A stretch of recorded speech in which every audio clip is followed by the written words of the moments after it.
ড্রামায় দেখা যায় একটি মেয়ে শাও যে নিজের সামনে একটি ছেলে গুইয়ানকে বেঁধে দিয়ে বসিয়ে রেখেছে। সে লাইটার জ্বালাতে জ্বালাতে তার একদম কাছাকাছি আসে। ছেলেটির চোখেও কাপড় বাঁধা ছিল। গুইয়ান শাওকে বলে, দোয়া করো যেন আমি এখান থেকে বেঁচে না ফিরি, না হলে তোমাকে আমি ছাড়ব না। শাও হেসে বলে, আমার তো এমন কোনো ইচ্ছাই ছিল না, এবং সে তার চোখের বাঁধন খুলে দেয়। শাও বলে, চিন্তা করো না, আমি তোমার স্কুলেরই একজন স্টুডেন্ট, আর আমি জানি তোমার ফাইন্যান্সিয়াল কন্ডিশন খুব শক্তিশালী নয়, তাই আমি শুধু তোমাকে সাহায্য করতে চেয়েছিলাম। এই বলে সে তার হাতে পায়ের বাঁধন খুলে দেয়। শাও মনে মনে ভাবে, গুইয়ান ভবিষ্যতে আমার খুব কাজে লাগবে। গুইয়ান বলে, তুমি আমার সঙ্গে জোর করে প্রেম করতে পারবে না।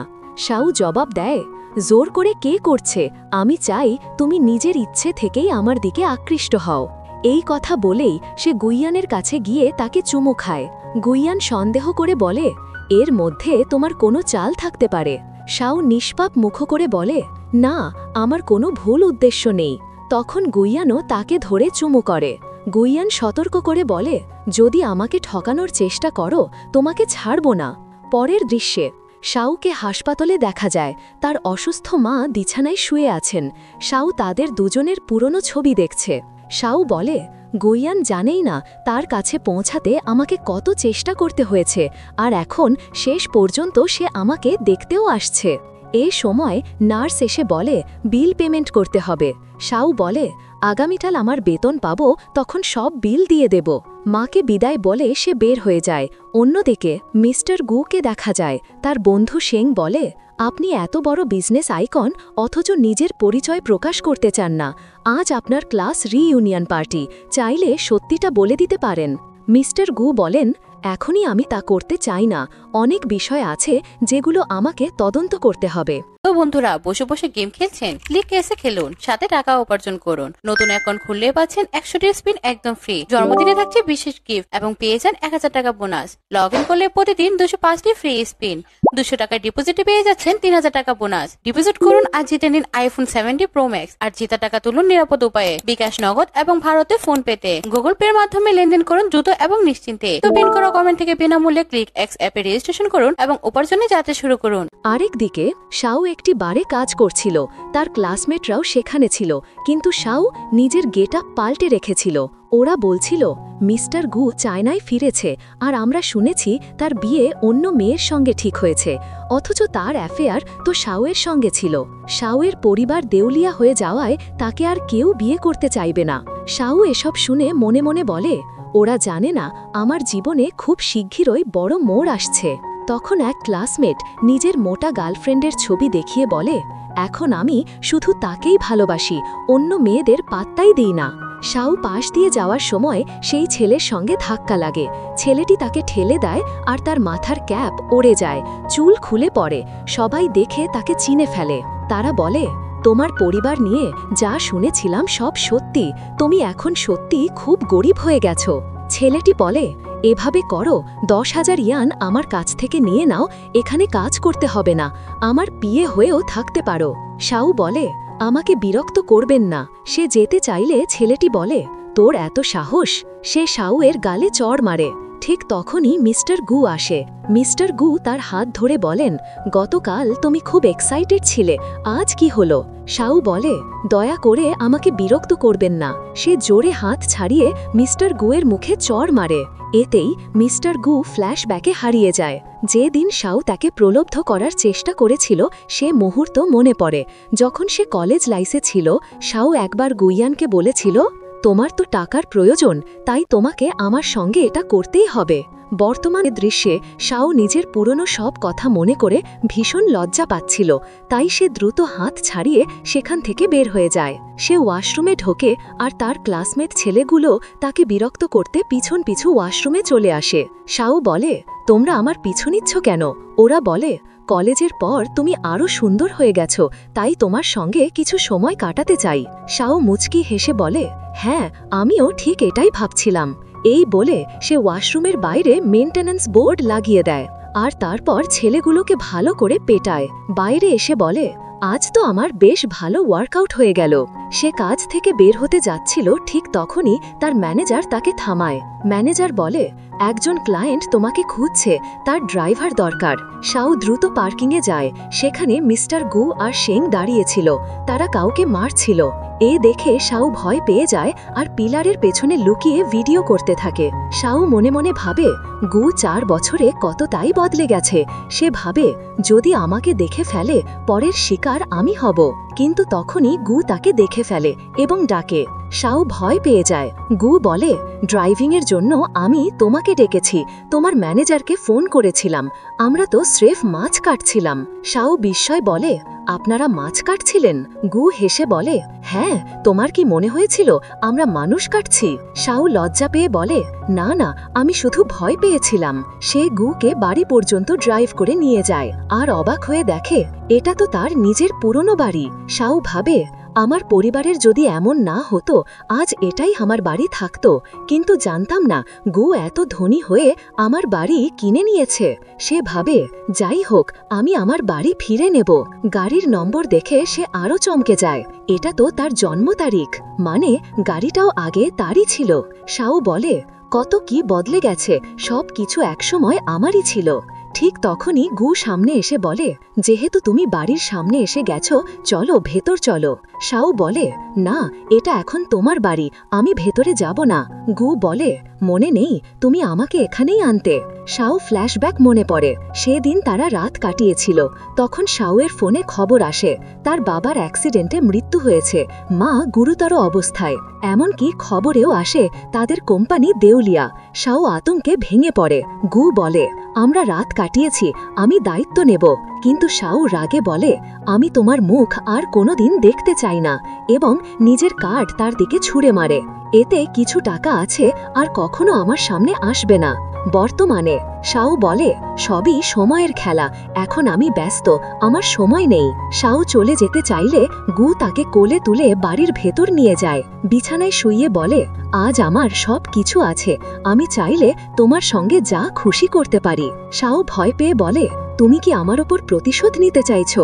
গু বলে, একদমই না, আমি জানি তোমাকে মায়ের হাসপাতালের বিল দিতে ছোটখাটো কাজ করতে হয়। সে কার্ড বের করে শাওকে বলে, তোমার দুটো অপশন, 1, এই কার্ড নাও এবং আজকের রাত আমার সঙ্গে থেকো, 2, না হলে এখান থেকে একেবারে খালি হাতে চলে যাবে। এই কথা বলে সে শাওয়ের হাত বেঁধে রেখে চলে যায়। শাও আবার ফ্ল্যাশব্যাকে যায়, যখন সব কিছু তার হাতে ছিল। গু পড়াশোনা করতে তার কাছে আসত। শাও তাকে প্রলুব্ধ করত, তোমার অন্ধ বোনের চিকিৎসার জন্য টাকার দরকার, আমি তোমাকে অনেক টাকা দেব, কিন্তু তোমাকে আমার সঙ্গে রাত কাটাতে হবে। বর্তমান দৃশ্যে শাও মনে মনে বলে, মনে হচ্ছে গু এখন আমার থেকে প্রতিশোধ নিতে চায়। এই বলে সে নিজের হেয়ারপিন দিয়ে হাতের বাঁধন খুলে ফেলে এবং কাঠটা তুলে নিয়ে পালিয়ে যেতে চায়। কিন্তু ঘরের দরজা তো লক, সে বাইরে বেরোতে পারে না। তখনই গু ফিরে আসে। গু বলে, আমি তো বলেছিলাম আজ রাত তুমি আমার কথা মেনে চলতেই হবে। এই কথার সঙ্গে সে আবার শাওকে বিছানায় ফেলে দেয়। পরের সকাল, শাও ঘুম থেকে উঠে রাতের ঘটনা মনে পড়ে। রাতে গু নিজেকে এই বেঁধে ফেলেছিল এবং শাওকে বলেছিল, তুমি যা ইচ্ছে করো। শাও গুর দিকে তাকায়, গু তখনও সোফায় ঘুমাচ্ছে। সে আবার পালাতে যায়, কিন্তু দরজা এখনও লক। ঠিক তখনই গু এসে বলে, আমি বলেছি না আমার অনুমতি ছাড়া তুমি যেতে পারবে না। এই সময় হঠাৎ দরজা খুলে যায়, ভেতরে ঢোকে লিলি। লিলি বলে, গু, তোমার জন্য ব্রেকফাস্ট বানিয়েছি। গু সঙ্গে সঙ্গেই রেগে বলে, তোমাকে এখানে আসতে কে বলেছে? লিলি শাওকে দেখে কনফিউজ হয়ে যায়। ফ্ল্যাশব্যাক কলেজ লাইফে, লিলি গুকে প্রপোজ করেছিল। লিলি বলেছিল, শাও খুব ধনী মেয়ে, সে কখনো কারো প্রতি সিরিয়াস হয় না। আমি তোমাকে সত্যি ভালোবাসি, আমরা পারফেক্ট ম্যাচ। অন্যদিকে তখন শাও সেখানে আসছিল, তার হাতে কুকিজ ছিল। সে ভাবছিল, আজ আমি গুকে প্রপোজ করব। কিন্তু সামনে লিলি ও গুকে দেখে শাও থমকে যায়। লিলি ইচ্ছে করে গুকে জোরে জড়িয়ে ধরে। এ দেখে শাওয়ের হাত থেকে কুকিজ পড়ে যায়। গুর কিছুই জানা ছিল না। শাও মুখ ফিরিয়ে সেখান থেকে চলে যায়। গু তখন লিলিকে সরিয়ে বলে, আমি তোমাকে ভালোবাসি না। বর্তমান দৃশ্য, শাও বলে, আমি তোমাদের দুজনকে ডিস্টার্ব করব না। এবং রুম থেকে বেরোয় যায়। গু লিলিকে বলে, আমি আগেই বলেছি এখানে আর কখনো আসবে না। তারপর সে সিকিউরিটি গার্ডকে ফোন করে বলে লিলি যেন আর কখনো এখানে না দেখা যায়। অফিস দৃশ্য, এক মেয়ে কর্মীদের টাকা ট্রান্সফার করছিল এবং তারা তাকে খাবার এনে দিচ্ছিল। ঠিক তখনই শাও সেখানে আসে এবং সবাইকে সরে যেতে বলে। পিঙ্কি বলে, আমি অনেকক্ষণ ধরে তোমার অপেক্ষায় ছিলাম। আজ তোমাকে বড় একটা ইন্টারেস্টিং নিউজ দেব। জানো, আমাদের অফিসে নতুন সিইও এসেছে। শাও বলে, আমার কারো প্রতি কোনো ইন্টারেস্ট নেই। ঠিক সেই সময় সামনে এসে দাঁড়ায় মিস্টার গু। গু শাওয়ের আইডি কার্ড দেখে বলে, আপনি এখানে কাজ করেন? সে সামনে এসে ইন্ট্রোডাকশন করিয়ে দেয়, এই হলে আমাদের নতুন সিইও। সবাই হাততালি দেয়। কর্মীরা ফিস করে বলে, আমরা ভেবেছিলাম কোনো বড়ুরও আসবে, কিন্তু মিস্টার গু তো সুপার হ্যান্ডসাম। গু এবার শাওকে বলে, 10 মিনিটের মধ্যে আপনার আমাকে মিটিং হলে ফোন করতে হবে। শাও হতবাক হয়ে শুধু তার দিকে তাকিয়ে থাকে। পিঙ্কির সঙ্গে শাও মিটিং হলে যেতে থাকে, কিন্তু পিঙ্কির ওয়াশরুমে যেতে হয়। সে শাওকে একা রেখে যায়। গু আসে এবং মুখ স্ক্যান করে ঢুকতে চায়, কিন্তু সে নতুন হওয়ায় স্ক্যান কাজ করে না। গু কর্মীদের বলে, এই ক্যামেরা এখান থেকে সরিয়ে ফেলো। পিঙ্কি বড় হাতুড়ি এনে মেশিনটা ভেঙে দেয়। পরের দৃশ্য, পিঙ্কি ও শাও অফিসে বসে কথা বলছিল। পিঙ্কি বলে, জানো, ওয়াং চায়না ফিরে এসেছে। অন্যদিকে মিস্টার গু তার অফিসে বসে ফুটেজে দুজনের ভিডিও দেখছিল এবং তাদের কথা শুনছিল। সে অ্যাসিস্ট্যান্টকে বলে, ওয়াং সম্পর্কে ইনভেস্টিগেট করো। তারপর গু ফ্ল্যাশব্যাকে যায়। স্কুল লাইফে ওয়াং শাওকে খুব কেয়ার করত, তাকে গিফট দিত, তারপর বিদেশে পড়তে চলে যায়।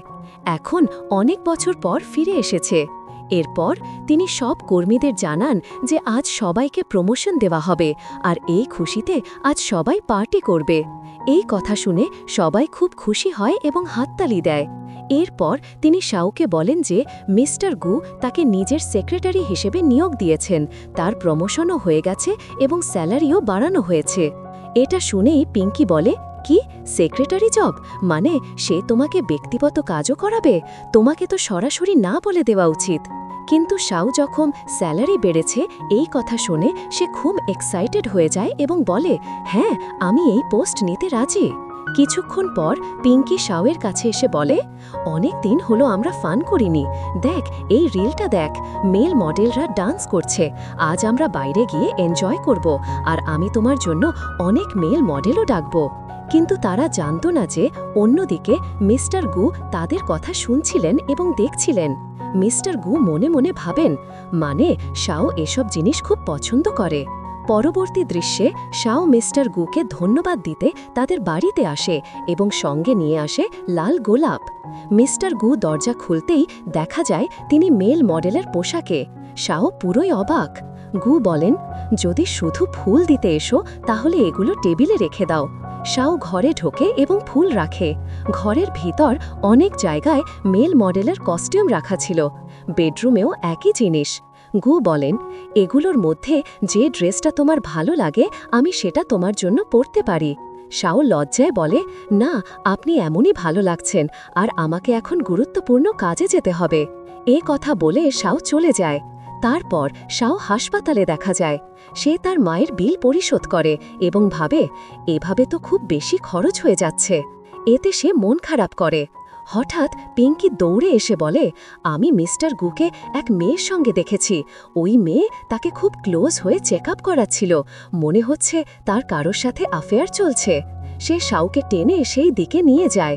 অপরদিকে গু এক মেয়েকে নিয়ে ঘর থেকে বের হয়, কিন্তু মেয়েটি তার অন্ধ বোন, যিনি চোখে বিশেষ চশমা পরেছেন। গু তার বোনকে বলে, নিজের খুব খেয়াল রেখো, আর ডাক্তার যে ওষুধ দিয়েছে নিয়মিত খেও। পিঙ্কি বলে, দেখো কেমন করে সে ওই মেয়ের খেয়াল রাখছে, আমার তো রাগ লাগছে। শাওয়ের চোখেও পানি চলে আসে। শাও বলে, তুমি আমার হাত খুব জোরে ধরে আছো, তাই আমার চোখে পানি আসছে। পরবর্তী দৃশ্য অফিস। শাও মিস্টার গুর কাছে শর্ট লিভ চাইতে যায়। গু বলে, কি এত জরুরি কাজ? শাও বলে, আপনিও তো কারো চেক আপ করাতে গিয়েছিলেন, তখন আমি তো কিছু জিজ্ঞাসা করিনি। গু তখন তাকে যেতে দেন। রেস্টুরেন্টের দৃশ্যে শাও ওয়াংয়ের সাথে বসে থাকে। অন্য পাশে গু তার অ্যাসিস্ট্যান্ট নিয়ে তাদের দেখছিলেন। ওয়াং শাওকে একটি রিং দেয় এবং প্রপোজ করে। এটা দেখে গু খুব রেগে যায়। অ্যাসিস্ট্যান্ট বলে, স্যার, শাও কি হ্যাঁ বলে দিল? ওয়াং বলে, তোমার ফ্রেন্ডরা আমাদের দিকে তাকিয়ে আছে। শাও তাকিয়ে দেখে সত্যি গু তাকিয়ে আছে। শাও ভাবে, মিস্টার গু কি আমাকে নজরদারি করছে? গু তার টের পেয়ে অ্যাসিস্ট্যান্টকে নিয়ে ওদের টেবিলে চলে আসে। অ্যাসিস্ট্যান্ট ওয়াংকে বাইরে নিয়ে যায়, আর গু এসে শাওয়ের সামনে বলে, আমি জানতাম না তোমার পছন্দ এত খারাপ। শাও বলে, আমার পছন্দের সমস্যা কোথায়? আর আপনি তো নিজেও একটা মেয়ের সঙ্গে হাসপাতালে ছিলেন, তাই না? মিস্টার গু বলেন, সে আমার বোন, আমি তাকে চিকিৎসা করাতে নিয়ে গিয়েছিলাম। এটা শুনে শাও পুরো শকড হয়ে যায়। গু আরও বলে, আমি একদমই পছন্দ করি না তুমি আমার ছাড়া অন্য কারো কাছে ক্লোজ হও, আর আগামীকাল তোমাকে আমার সঙ্গে পার্টিতে যেতে হবে। শাও বলে, দেখব যদি টাইম পাই। এই কথা শুনে গু চলে যায়। পার্টির দৃশ্য, একটা দারুণ পার্টি চলছে। শাও খুব সুন্দর একটা ড্রেস পরে আসে।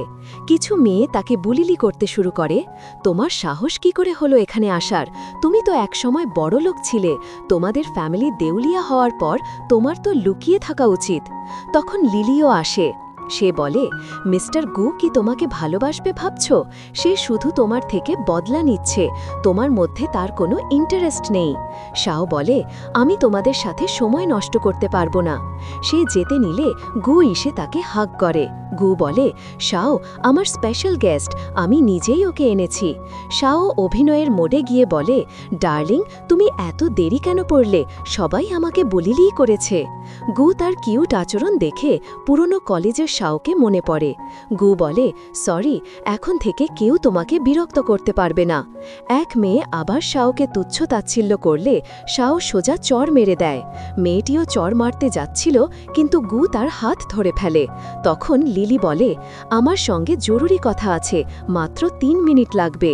গু লিলির সঙ্গে যায়। লিলির ব্ল্যাকমেইল। লিলি বলে, আমি আপনাকে ভালোবাসি, শাও আপনাকে ব্যবহার করছে, সে কখনো আপনাকে সত্যিকারের ভালোবাসবে না। গু বলে, এটা আমার ব্যক্তিগত জীবন, তুমি এতে নাক গলাবে না।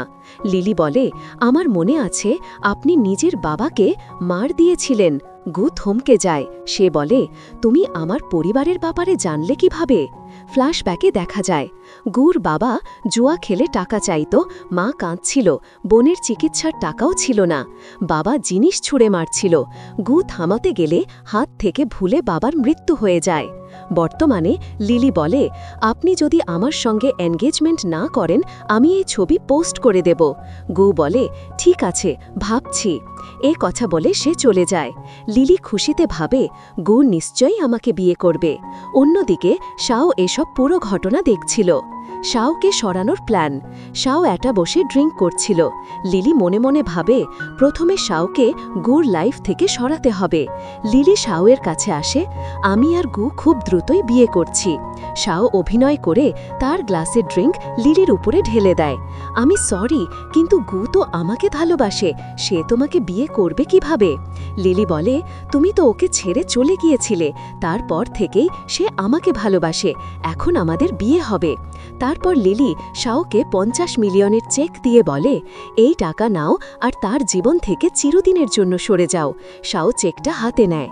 সে বলে, আমি এটা টাকার জন্য করছি না, কিন্তু মনে হয় তোমার ইন্টেনশন সত্যি। পরের দৃশ্যে শাও চেকটা দেখছে। ওয়াও, বসে বসেই 50 মিলিয়ন পেয়ে গেলাম। ঠিক তখনই শাওয়ের দরজায় নক হয়, আর মিস্টার গু মুখ ঢেকে সেখানে আসে। শাও বলে, কেউ কি আপনাকে আসতে দেখে ফেলেনি? মিস্টার গু বলে, না, কেউই দেখেনি। তখন শাও তাকে চেক দেখায়। শাও বলে, দেখো তো আমার কাছে কত টাকা এসেছে। মিস্টার গু বলে, মনে হচ্ছে তুমি মোটেও পরোয়া করো না যে আমি লিলির সাথে বিয়ে করি। শাও বলে, হ্যাঁ, এতে আমার কোনো আপত্তি নেই, আর আমার তো শুধু টাকাই দরকার ছিল। মিস্টার গু বলে, ঠিক আছে, তাহলে কলেজের কিছু পুরনো স্মৃতি আবার মনে করি। তারপর সে ব্যাগ থেকে অনেকগুলো ওয়াইনের বোতল বের করে। শাও মনে মনে বলে, মনে হয় এটা আমাকে ব্যবহার করতে চায়। তবুও সে তার সাথে বসে ড্রিঙ্ক করতে থাকে।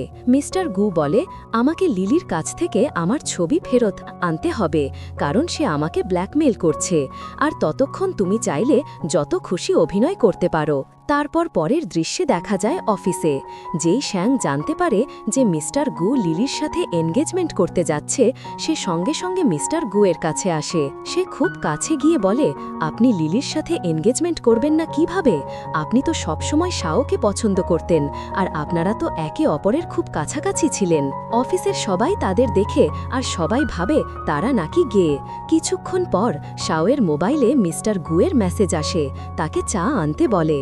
শাও চা নিয়ে যায় আর পাশে বসে নিজেও চা পান করতে থাকে। কিন্তু ঠিক তখনই লিলি চলে আসে। শাও তাড়াতাড়ি উঠে দাঁড়ায়। লিলি বলে, আই এম সো সরি, আমি না বলে এখানে এসে গেছি।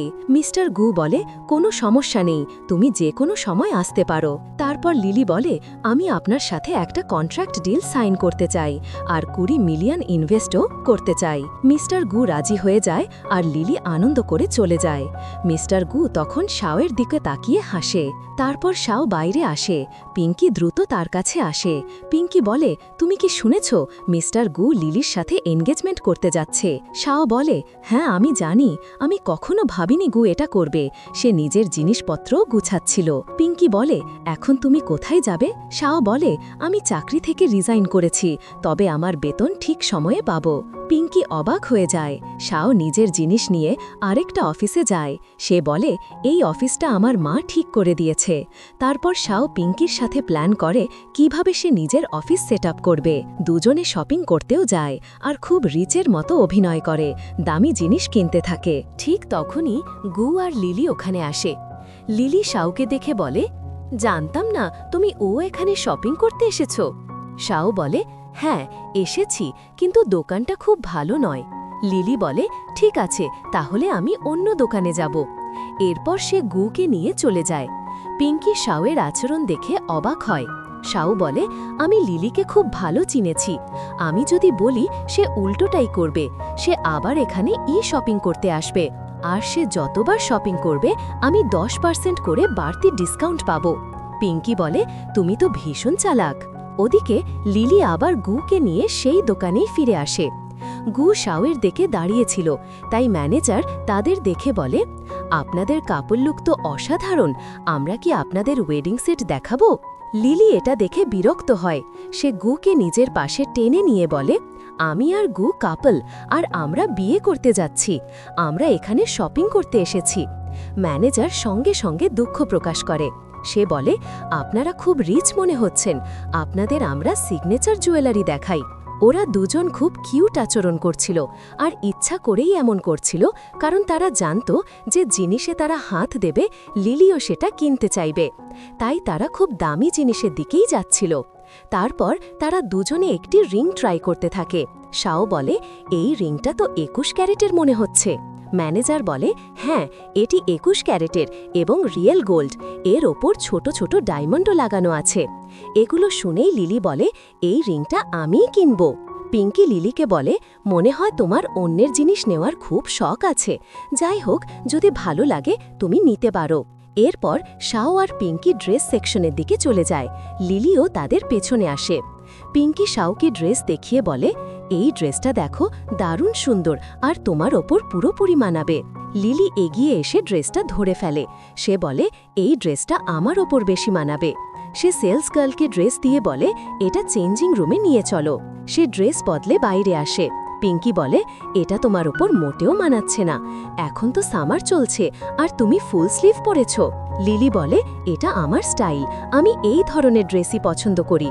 পিঙ্কি বলে, কিন্তু আমি তো বললাম এটা মোটেও মানাচ্ছে না, চল চেঞ্জিং রুমে গিয়ে অন্য পুরনো ড্রেস ট্রাই করো। সে জোর করে লিলিকে চেঞ্জিং রুমে নিয়ে যায়।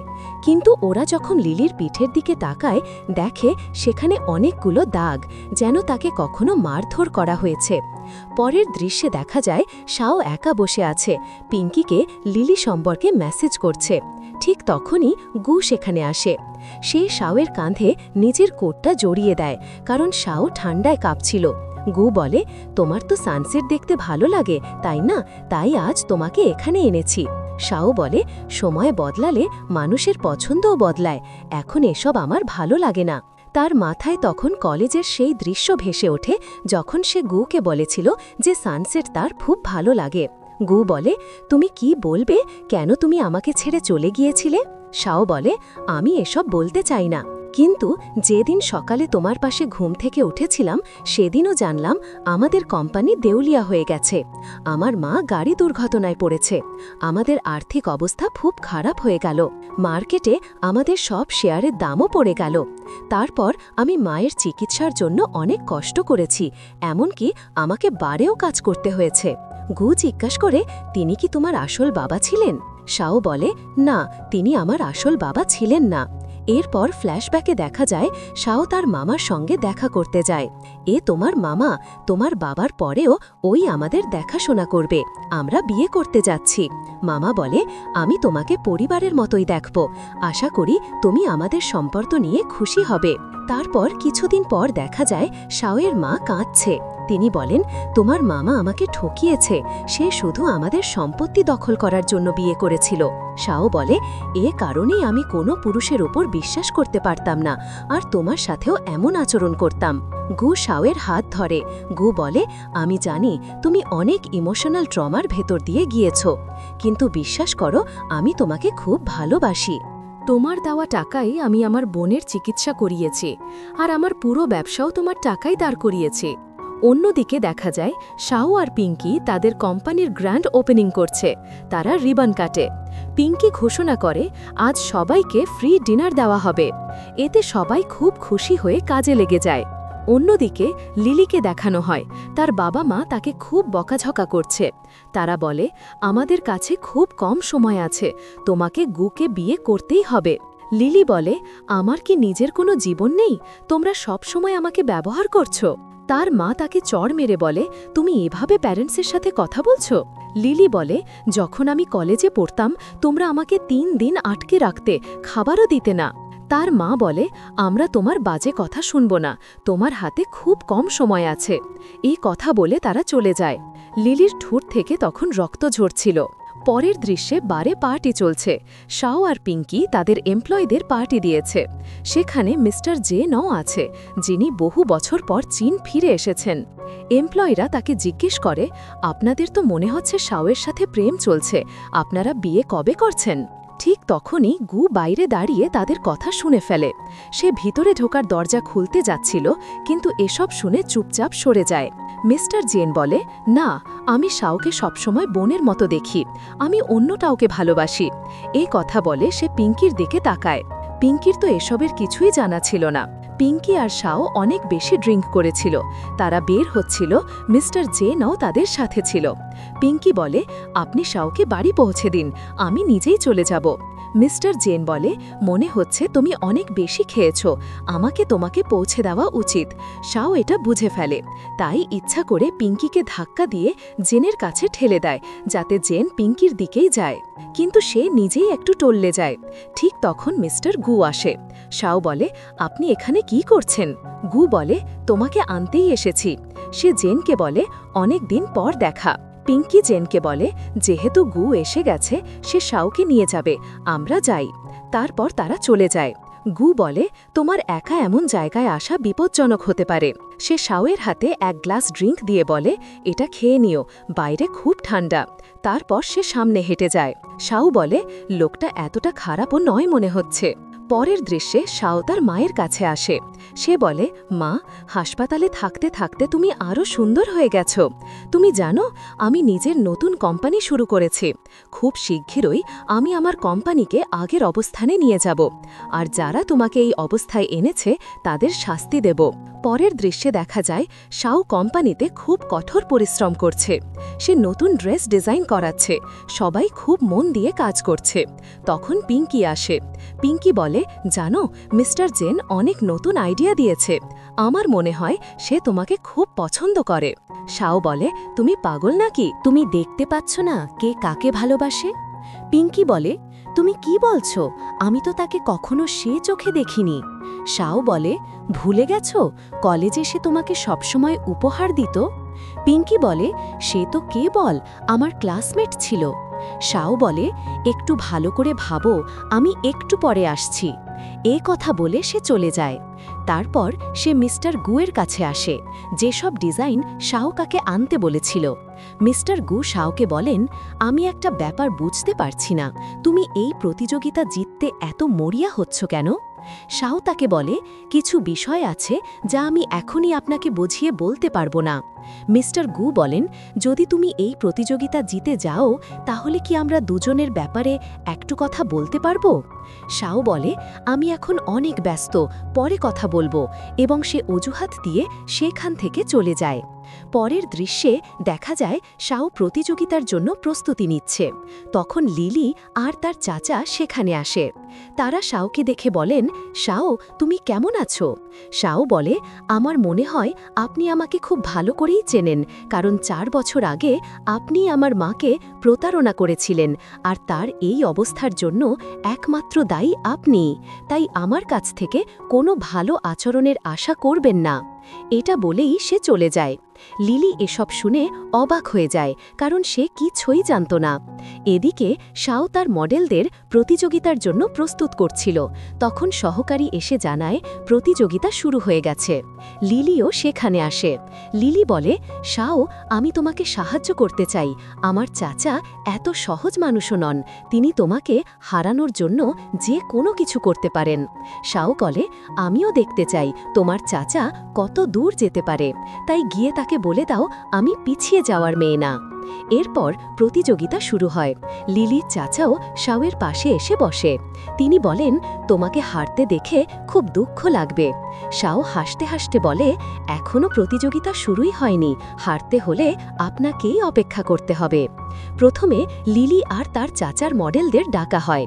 সবাই তাদের কাজ খুব প্রশংসা করে এবং জাজরাও ভালো নম্বর দেয়।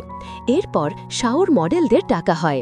তারা রয়্যাল ও ট্র্যাডিশনাল চাইনিজ পোশাকের কম্বো পরেছিল, যা দেখে সবাই খুব প্রশংসা করে। জাজরা শাওকে 10-এর মধ্যে 10 দেয়, কিন্তু একজন জাজ তাকে মাত্র 5 দেয়। তখন একজন ছেলে উঠে দাঁড়িয়ে বলে, এই ডিজাইনগুলো 10 নম্বর পাওয়ার যোগ্য না। নিশ্চয়ই তুমি জাজদের টাকা দিয়ে কিনে নিয়েছ।